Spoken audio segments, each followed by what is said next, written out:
Over the course of his more than 2-decade career, our next guest has played everyone from a Jamaican bobsledder to Martin Luther King. And now he's here to talk about his remarkable career, Hollywood longevity, and his charity work. Malik Yoba, welcome to the show. What are you saying? What is this?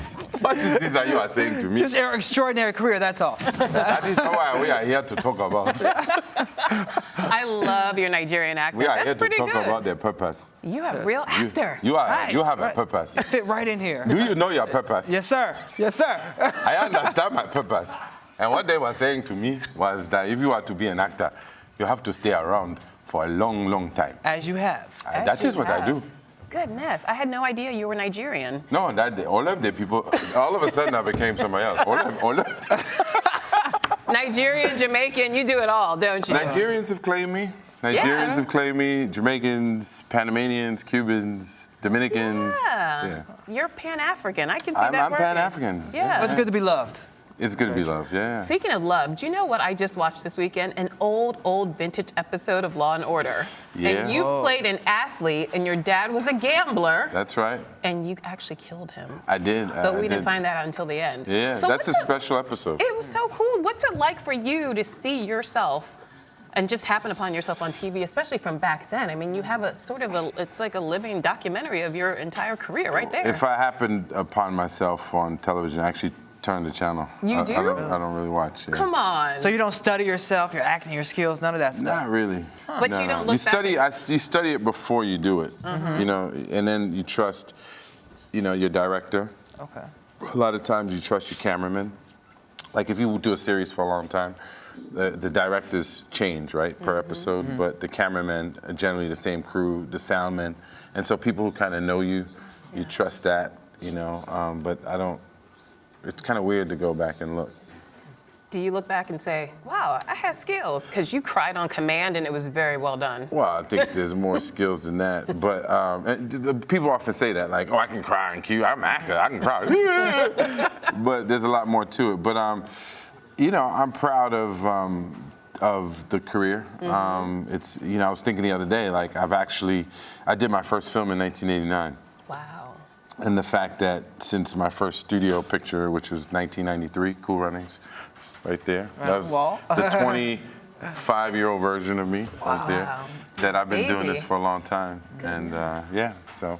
Well, let's talk about New York Undercover, 1994. It was groundbreaking back then. I don't think any other show had 2 leads of color. Well, it's not that, no, in the history of television, as up until 1994, you'd never had a dramatic series be renewed past the first season with 2 people of color. So there've been other shows with people of color, but to have 2 stars that were of color be renewed past the first season, that had never happened. And arguably it hasn't happened since. There's a show, Psych. You're right. The white guy on Psych is actually Latino. But most people don't know that, and they don't really promote that. And I actually had this argument with one of the presidents of USA about how this hasn't happened. He was like, no, the guy in Psych is actually Latino, but that's how I found out. Yeah. But did that change your career to give you like your launching pad to do more stuff? I've been working ever since. Right. So it changed my life tremendously. I think New York Undercover, you know, I was 26 years old. And you know, you go from, like literally, we started shooting that show in July, summertime, this time of year. It aired in September. So we shot for 3-4 months before anyone saw it. Literally shooting on 103rd Street between Lexington and Park. Trailers out there all summer. People didn't really pay attention. They knew Michael DiLorenzo from Beat It Video or Fame or Head of the Class. Literally the next day, like the show aired on a Thursday, that Friday, it was pandemonium in front of our trailers. And it kind of continued that way for the whole run of the show, shooting in New York. Yeah, because it became an instant classic. You know, it had never happened before. You know, I'm 26-year-old, young black male, father of an 11-year-old. Do the math. Wow. Like, you know what I mean? Like, people don't really realize that. That means I was a teenage dad that grew up and became a cop. You know what I mean? So it was crazy. On that corner where we shot, a lot of drug dealers would hang out. They would literally leave the corner for 9 o'clock to go upstairs and watch the show. Like literally, like that show changed lives. There's like, you know, there are people. I just did a film, and I know it's one of your questions, but I did a film called Turks and Caicos down for the BBC. Yes, yes. In Turks and Caicos recently, where I was playing an investigator, a local guy, and I wanted to meet with a local investigator. Just to see, just to, you know, vibe with him. Not so much to investigative work, because I've played so many law enforcement people, but I just wanted to get a vibe. Like, could I rock his hair? Could I steal something from him? You're studying. And when I told him that's why I wanted to meet with him, he was like, man, I used to watch New York Undercover to steal your style. Like, you know what I mean? And Do the same thing. And he's 33, which so means he was studying you, you're studying him. Exactly. Wow, I Exactly. love it. I think it's amazing because people are still studying you 20 years later from New York Undercover. It's still on today. Why do you think it was so popular back then and it's also still relevant now? That show, you know, is one of those things that was a cultural and continues to be a cultural phenomenon that I think, in terms of television, people don't realize. A lot of executives, anyway, don't realize the power of that show. Like the numbers that show would get then, 14, 15 million people a week watching, any show on network television would kill for that. Yeah. And I think the Especially today. Yeah, That's unheard of. Yeah, the power of that was really the cultural significance. We the finger was on the pulse, topical issues. There was a fashion swag, there was the music, there was New York City as a character, things that people were going through, the interpersonal relationships.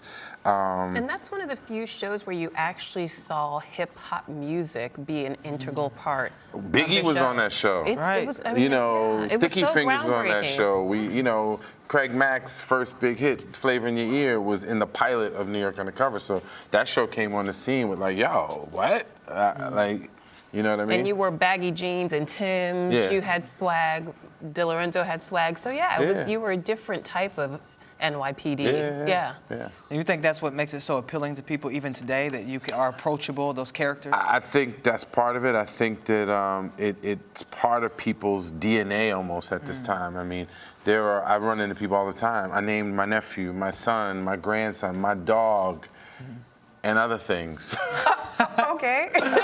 After you, like I've heard these things, you know what I mean? But I think, you know, I was in South Africa recently, and at DSTV, which is this is one of the most bizarre experiences I've ever had in my career. I was sharing this with some folks. What happened? Well, I was there promoting my most recent show, Alphas, which is on the wall here, and the relaunch of the channel, Universal Channel.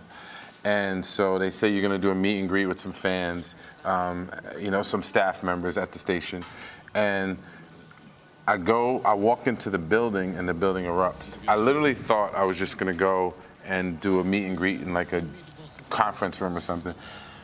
Hundreds of people who work for the station, not just fans, like lined up, red carpet, like screaming, like Justin Bieber. And I mean, I can say that now because, you know, when New York Undercover came on the scene, I was that young dude that people would scream at Essence Music Fest, 70,000 people in Superdome. The first time that happens to you, that does shift your perception of self. But here we are 20 years later in South Africa at a station, and that was bizarre to me. Like I literally walked through overwhelmed, like, wait a minute, this. So to your point about, or your question about why is it enduring, I just think that, you know, people all over the world, including places like South Africa, felt that it changed their life. You know, young guys would come up to me like, yo, you don't understand. Like, some people told me, I heard this from a young kid who's half Filipino, half Polish in Toronto. He was like, that show raised me. Wow. I used to watch that show because I didn't have a father around, and I would look at that relationship, and that would show me how to be a dad. He's now a husband and a father of 2 children. So it's one of those rare kind of things that I think touches people in a way that most television programming doesn't. Well, let's talk about Martin Luther King playing him. How do you step into those shoes, and how do you prepare to play such an iconic historical figure? Humbly. So when I got a call to say, you know, we want you to come in to read for this film, I first said no because Martin was a smaller guy, one. I'm 6'2", like 235, 230. Oh, we know. Oh, did I say that out loud? Yes, I'm sorry. So first I thought that just physically it wasn't right. Like I got a call recently to go in for James Brown. And I was like, dude, there are better actors for that role physically that resembled, that just doesn't seem like the right thing to do. I felt the same way about Martin Luther King. And then Avi Kaufman, who is the casting director, just said, no, I really think you should come in. I think you can do it. I think you have that same kind of spirit. And so I said, well, how much time do I have? She said, a week. So because she's like, just come use your voice and we'll work on the voice. I was like, you can't do Martin Luther King without the voice. Right. Like, that doesn't make sense. So I spent some time. A lot of it was just sourcing as much audio as I could, not of speeches, but of like interviews, just him talking. And so I would just listen to it over and over and over again for hours. Just lay down with big headphones on and just absorb it. And then What'd you learn about his voice in particular? that is not as Southern as you think. You know, he has a certain cadence and a certain rhythm that he would speak, the way he would end certain words, the LYs, you know, in particular. And he's more than a collection of speeches. I think that a lot of times when people think of Martin Luther King, they think of speeches, but one of the most fascinating things about him, his first interview, 1950, I want to say 56. There was an interview of him. He was like 28 years old. First of all, he was tight, like my man is dressed. I'm inappropriately dressed, but I rep Brooklyn. What? Oh, see? But he, you know, you guys have done media training, so you know, like people ask you questions. There was never like, never. Yeah. Like 28 years old, asking him hard questions. He was always just like laser sharp and clear, no prepared notes, just off the head. I thought that was extraordinary. Like to just study that kind of sense of self, that you know, and clarity. So. Well, I know Paul Winfield and Jeffrey Wright have also played MLK in the past, but it seems like not a lot of black actors get to play those period pieces. So what was that experience like for you, and how transforming was it for you? Well, you know, it's what you live for. You know, I started this interview sounding like a Nigerian, and you know, there's a lot in here, in this instrument that doesn't get seen in film. So you try to find as many opportunities, you know, as you can. Like period pieces, we almost don't exist in history when it comes to filmmaking. You know, I see The Last King of Scotland and I get excited because yes, that's what I want. Like, to play Idi Amin, to play, you know, Charles Taylor, you know, even though that's not that long ago in terms of, you know, the president of Liberia, but the opportunities to, you know, live in another time and be another person to that extent, it doesn't happen much if you are waiting on other people to create that opportunity. So I think that part of the challenge is not enough of us. I don't include myself in that because I'm pretty proactive in terms of creating opportunities for myself, but you just have to create it because, you know, at the end of the day, the movie business is very hard to sell movies. I don't care who you are. It took Kevin Costner 10 years to do Dances with Wolves, took Chaz Palminteri 10 years to do Bronx Tale, and those were period pieces, you know, with white men. So I think that it's just one of those things that we could, it's not as easy, but I'm always grateful for the opportunities when they come. So this one, I jumped all over it. Right? And what's crazy about the film is it was Betty and Coretta. So my family, we grew up with the Malcolm X family. I learned to ride a bike in Malcolm X's house. So when I was at the production office, there were pictures of the front of the house in Mount Vernon, the driveway where I learned to ride a bike. Wow. So that was a trip. Like being in Montreal where we shot it, walking through the production office, looking at the photos and going, wait a minute, I learned to ride a bike on. So that was Wow. yeah, that was a trip. Yeah. Wow. What? No. What are you saying? What are you doing, Lola? You are blowing me away. So let me ask. I love you. You're the best.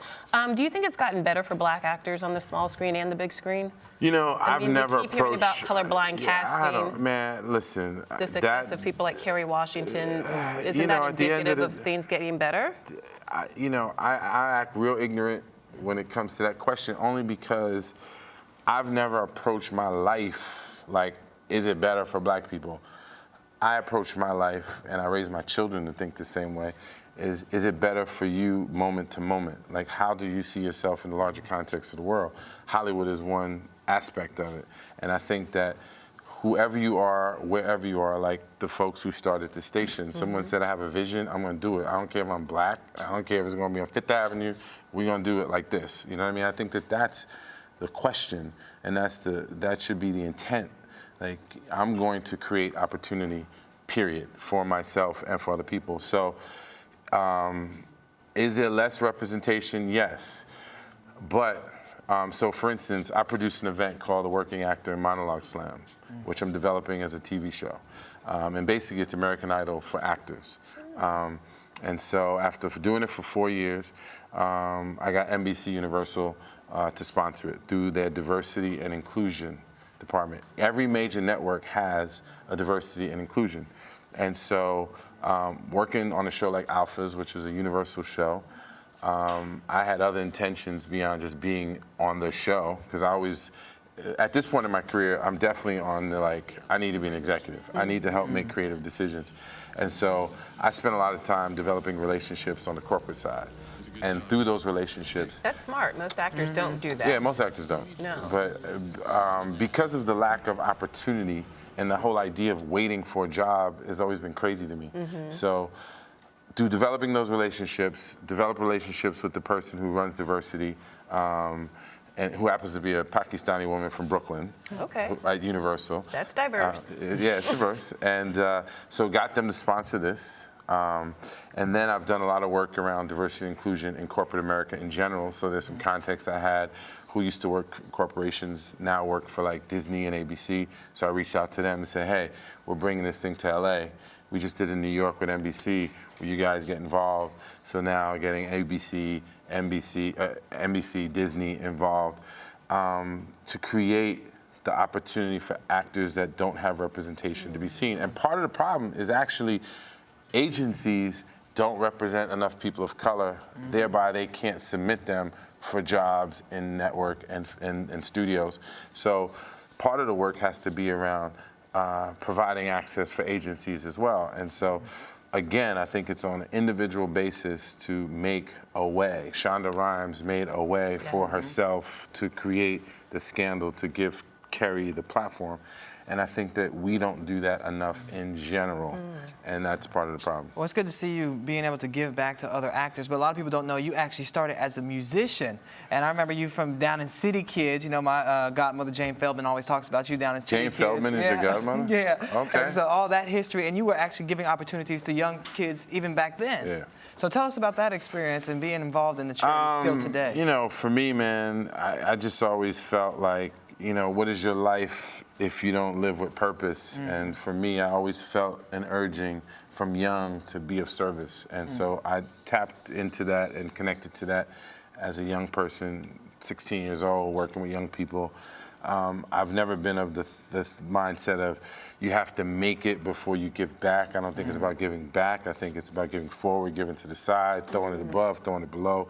Like, if you got something, give it up and help somebody else, like, figure it out. And some people can receive that, some people can't. So I started doing musical theater as a kid. So I've always done music, I've always been acting, I've been writing. You know, I was part of the Metropolitan Opera Children's Theater Guild when I was 13. They used to take us to the Met and teach us to write plays and produce them. And so we grew up without television in my family. My parents refused to put a TV in, but they gave us books and You grew up without television and you ended up on television. Yeah. But we would write plays and charge our parents, you know, a quarter to come see it. You know what I mean? Nice. So I've always been, that's just always been part of my makeup. Okay, let's talk about Turks and Caicos really quickly. You mentioned it earlier. What is it about? When can we see it? Turks and Caicos is the second part of a trilogy called the Warwicker Trilogy, written by the amazing David Hare, English director. He wrote The Hours, he wrote The Reader. Amazing playwright, he's won BAFTAs, he's been nominated for some Oscars. Amazing cast, Christopher Walken, Helena Bonham Carter. Ralph Fiennes, Bill Nighy. Wow. Those are the who's who of Yeah, British actors. it's dope. It's dope film. So David's an amazing writer. He wrote the first film, which is called Page 8, which has the Bill Nighy character, who's an intelligence officer, uncovers a scandal with the Prime Minister in London and has to leave. And he ends up in Turks and Caicos, where he gets into all kinds of other nonsense, including being accused of a murder. And I play the local investigator who investigates the murder. And so just finished that film a few weeks ago. And it was one of the highlights of my career, working with that level of talent. Yeah. And working on the British side, because there's more opportunities there as well. And how soon can we check out that film? I heard I don't know, January I heard it's coming out. Oh, wait. All right. Yeah. Until then, we'll be just keeping up with you and all the other platforms you're in right now. This is the best interview ever. Y'all should know that. I've done a lot of interviews. First of all, I've never had a wall. Thank you. I want to meet the person who did this. I'm going to take him home. We take care of you here at Arise. I need that. We look out. But no, I We gotta think take care of our African brother. I'm going to tell you why I think this is great. I'm going to tell you why, because Tell us. this is, it's not connected to one specific project, and I think it's a pretty expansive sort of approach to artists. And I think that people want to put you in little boxes, and you're only as good as your last 5 minutes. So I appreciate knowing some of my history. I appreciate the fact you're connected to Jane. We got some history. So it's good. Thank you very much. All right. Thank you. Thank you for your time. You're watching Arise Entertainment 360.